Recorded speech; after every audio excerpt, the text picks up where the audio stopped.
I am so excited to talk about excitation contraction coupling with Toby. Look at Mr. Man. He's excited too. Do you think it was Felicia's chant? Rigor mortis, rigor mortis. I don't know. That got me pretty excited. Honestly, the did you guys hear that? Something just fell. Excitation contraction coupling, otherwise known as ECC, couldn't be here without NMJ. So thank you, Felicia, for telling us all about that. I'm gonna move my face over here a little bit. Toby had to join us. I apologize, everyone. He's something else, right? So as I was saying, ECC really couldn't be here without NMJ. And that's because once the muscle fiber depolarizes, it travels or it sends an electronic. I keep messing up. I've recorded this like 5 times, so I'm just going to keep going with it. Especially since Toby's in here now. Maybe he'll get me extra points.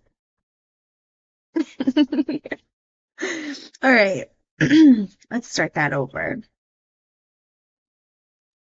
So once the muscle fiber depolarizes, sends electric signals through T-tubules.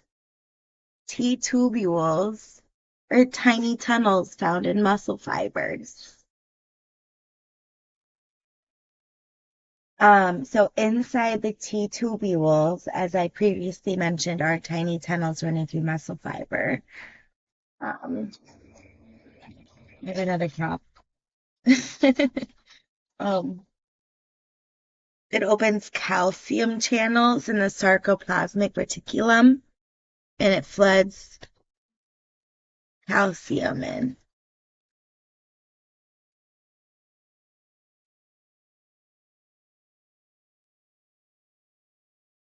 I hope this isn't mirrored. I hope you can see what I'm writing. Um, so the calcium floods in and it binds to troponin and it shifts the tropomyosin out of the way and exposes active binding sites. So it exposes active binding sites so the muscle can contract. Calcium doesn't necessarily like it's not in control of movement, but it's more like the key to unlocking the door. I'm a mess to movement. So next, Julia is going to explain what's going to happen. Are we going to find out why we have a raw kicking chicken and a dead flopping fish trending on social media?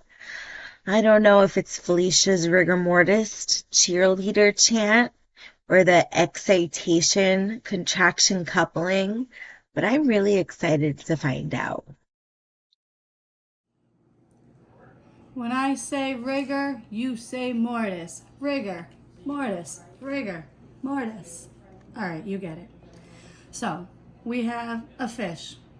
It's gutted. It's dead. We've taken everything out of it, and this thing's still flopping. We have a chicken. Raw chicken bone. It's dead. This thing flops off the plate. How is this possible? Well, let's get right into muscle contractions. The first step in a muscle contraction is known as excitation at the NMJ.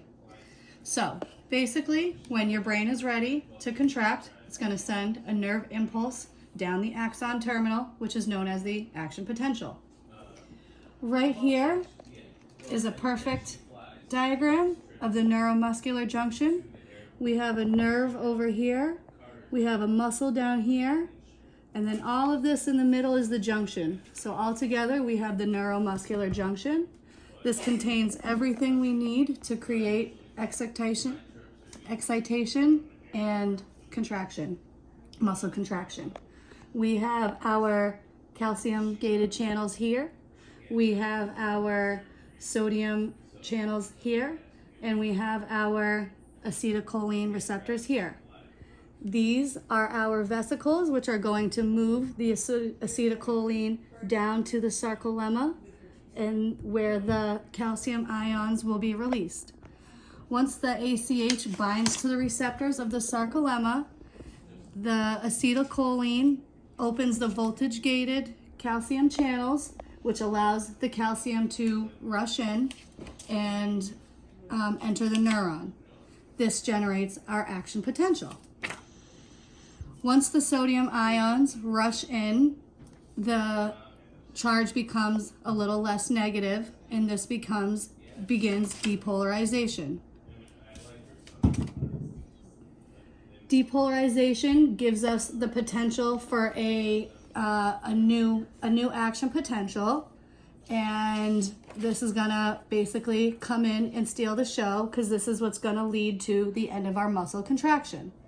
The diffusion of the acetylcholine will go across the membrane, and anything that is left over will be pumped out or eaten up by acetylcholine esterase. Once all the acetylcholine has diffused, this will help so that our muscle can no longer contract. All right, so again, calcium channels open, calcium comes in. These vesicles right here that contain our acetylcholine release down here into the synaptic cleft, down to the receptors. Once the acetylcholine reaches these receptors, sodium ions rush in, potassium rushes out, and this creates an action potential at the end plate. Once all of the acetylcholine diffuses, it goes back to repolarization. So again, we need calcium. We need these channels to open so that calcium can go in, and we can't freaking do this without an action potential.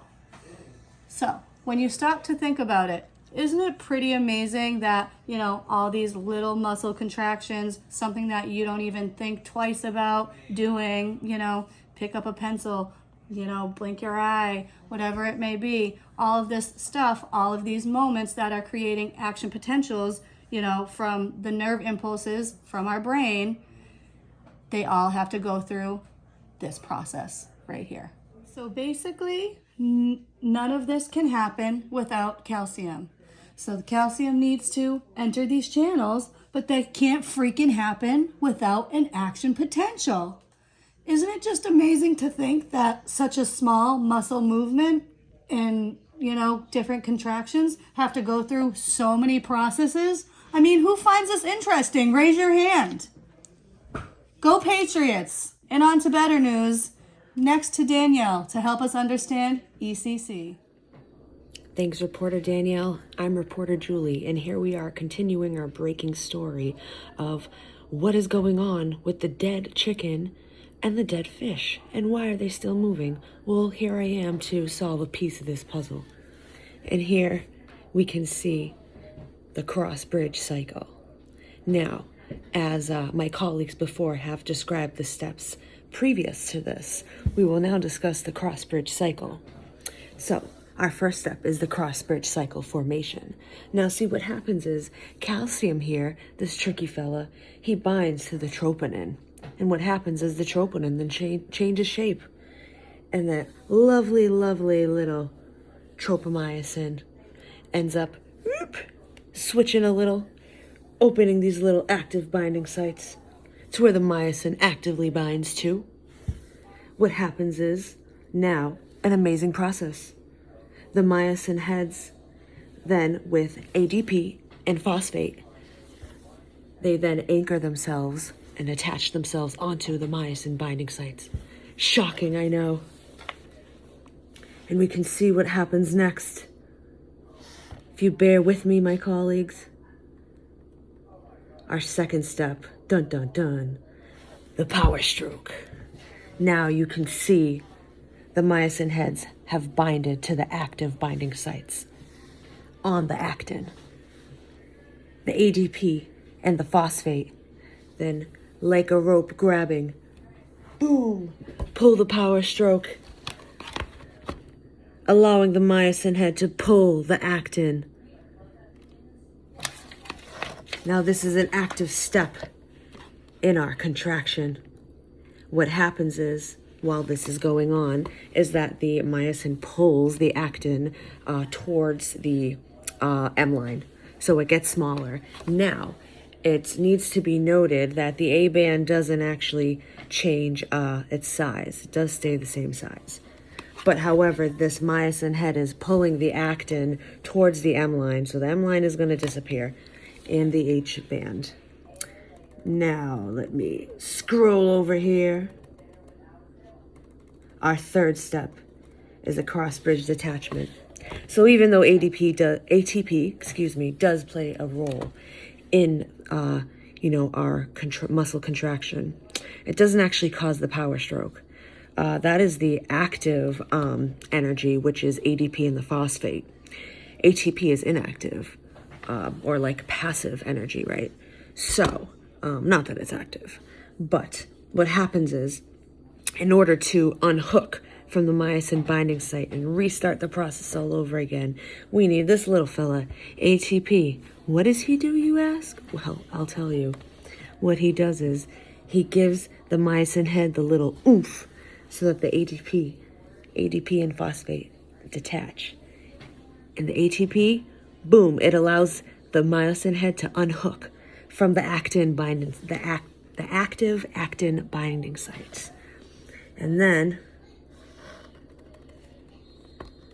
you can see, my friends, our next step is the cocking back and resetting of the myosin head. The fourth and final step. Now, once the ATP has allowed the myosin head to unhook itself from, or unbind itself from, the active binding sites on actin, what will happen is that ATP allows it to reset itself. And, the ADP again and the phosphate come in and play their role to reset the myosin head so that it can pull that rope again, like in action. Boom, boom. And it has to follow these 4 steps in order for the cross bridges to form, but also the head to actively bind, do the action of pulling with the ADP, the power stroke, then use ATP to detach and reset itself with ADP. So it's quite a process. However, I know that it must have something to do with this dead fish and chicken. And of course, we also have to talk about the sliding filament theory. Reporter Julie back. Thank you for bearing with me while I fixed my screen. But I do have a second portion to this, and I think this tricky guy might have something to do with our dead fish and moving chickens. Now, we're going to discuss something tricky called the sliding filament theory. What is that, you might ask? I'll tell you. Well, the sliding filament theory states that the thin filaments, they slide past the thick filaments right here. So you see, we have our actin, our thin filaments, and our myosin, our thick filaments. You see, the sarcomere goes from Z disc to Z disc, and the A band consists of this portion right here. Now, it should be noted that our I band right here, the I bands will shorten during contraction, and the H zone rather, they do shorten and disappear, and the thin right here will slide. The thin filaments will slide toward the M line. So that's what actively is happening in the sarcomere during contraction. So the A bands, they do move together, but they don't actually shorten. So if you can see.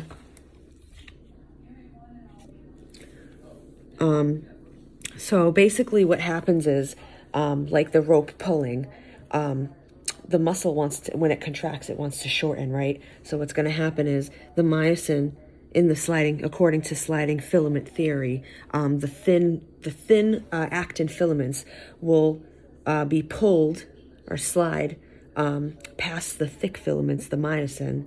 And what happens is they will get closer and closer to this M line. And that's what's going to obviously shorten the sarcomere, the muscle, the unit of muscle. And that equals it getting smaller.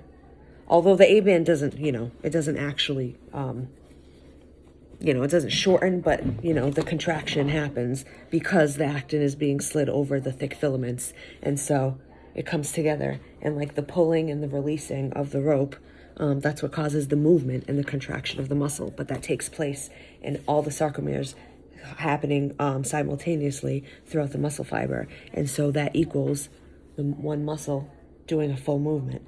So, I think this guy right here could possibly have something to do with our tricky fish and our tricky chicken. Fishing. Well, I think, it might also have something to do with it because as long as ATP and calcium is available, we know that the muscle will continue to contract. I don't know though, but what happens, if there's no ATP? And what happens if calcium is still available? Ooh, these are all tricky questions. I think in order to round out this, we got to pass it over to my colleague, Jerry. Take it over, Jerry.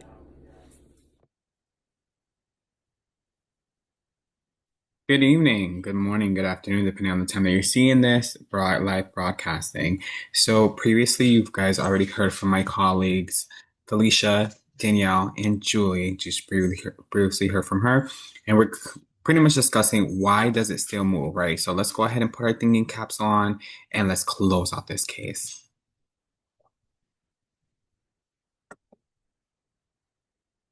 So why does it still move? So you just recently learned about the neuromuscular junction. You learned about the excitation, contraction, coupling. You learned about the cross bridge. I'm here to talk about why does this actually move, right? So we previously just got these two videos from our professor, Dr. Wong, who pretty much showed us two objects, which I'll show you guys a little clip in a little bit, but pretty much a headless fish and a headless chicken. Both have no guts. Both are pretty much on the verge of death, right? So quickly to touch on the process of death. What happens, right? So you have your cessation of the vital functions. The heart stops, right? You stop breathing. You're dead. Boom. Done. Your brain cells die within minutes. Then you enter into body cooling, and then you enter into rigor mortis, which we'll talk a little bit about that. And then, of course, you decompose and become food for the animals and the worms, and you get put 6 feet underground, right? Yeah. So how does it still move, right? So in these two videos, I just captured little snippets where you can see the fish with no guts, no head. The chicken, it looks like it's ready to be stewed, cooked, grilled. But why does it still move? But before we get into the reasons why it would still move, let's talk briefly about parts of death. That sounds very interesting because when we think about death, we think about a cold, stiff body. But in order for it to become that moment, we got to understand who is in charge here, right? So is the muscle in charge or is the nerve system in charge? Right? And in layman's term, the nerve system is in charge. It controls the body. Your muscles do all the heavy lifting. So you walk, you run, you lift, you bend over, you exercise, you go through torture in your body. So muscle system equals action and movement. Nervous system equals your control center. Before you enter into decomposition or during the process of decomposition, there's a moment in your body where everything stiffs up, right? You just lock in, you can't move. Comes to a point where as morticians are doing what they do best, in order for them to get like a piece of jewelry off, they obviously can't just like pop it open. You know what I mean? There's certain movements where they have to like bend down your muscles to get some sort of reaction to then release it to break the rigor mortis or the rigor from your muscle stiffness. So that pretty much is muscle stiffness. Cool. There's probably some Latin thing about it. I don't know. I ain't gonna get that in detail for y'all. But during this investigation, we learned that 2 to 6 hours after your death is when rigor mortis would kick in. Your peak stiffness is about 12 hours after death. And then 36 to 48 hours later, or actually 48 to 36 hours later, my math was completely wrong. You can tell it's very late at night. Your muscles will start to relax and start to break down, and that's for the whole science piece of it. But things that would affect your timing of death or kick in decomposition a lot faster, obviously your environment. Right now we live in New England, it is cold as hell.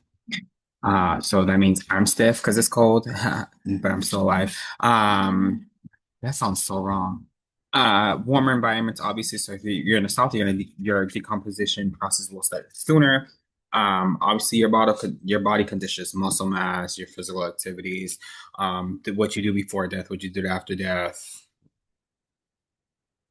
After death, what you've done. Obviously, certain things could also affect like sickness and stuff like that. So there goes that shebang. Um, but why would the dead fish and the chicken move? Obviously, talking about your timing of death, right? Warmer environments, colder will kick it around. Obviously, one of these would look like probably in the South, right? Just a Southern person picking up on other Southern things. But also that's how they're able to identify the time of death, right? So freshness there, killing it. That sounds so bad. The freshness of your death, like if we're going to like eat you now. But we see here that both the fish and the chicken are attached to bone. Well, more the fish before I get into the chicken, but the um, fish still has its spinal cord. So remember previously I said that the nervous system is in charge of your body, right? So it's kicking and hollering, hooting, because there's still some residual nerve energy there. So there's still nerves and muscle fibers that are firing, motions to move, right? The spinal cord is still storing all of that residual energy, which can cause some muscle spasm. So as the lady is trying to grasp the tail to skin the chicken, obviously it's going to like high alert gear, like, hey, something's attacking me. Let me try to swim away. But that's just because of the residual nerve energy that still is in play here. So it's still stimulating to move because it still has its muscle, its spinal cord intact. So at the end of the day, it can still move. Is it common? Possibly. I kill fishes to eat, not to record a video. Please excuse my dogs in the background. They didn't want to be part of the video. But we also come to learn that the ATP is still involved, which you probably heard my colleagues and anchors, Julie, speak previously. But that's how we've come to discover that there's still a process in play, right? From the action potential motion. It is very late at night, so I'm not speaking English. I will be very honest. But pretty much they're still charged through before the ADP kicks in that will break the cycle and start to decompose. So I hope you learned. Thank you so much for watching our news podcast. I hope you learn that I don't speak English, but I do understand that. Have a good evening.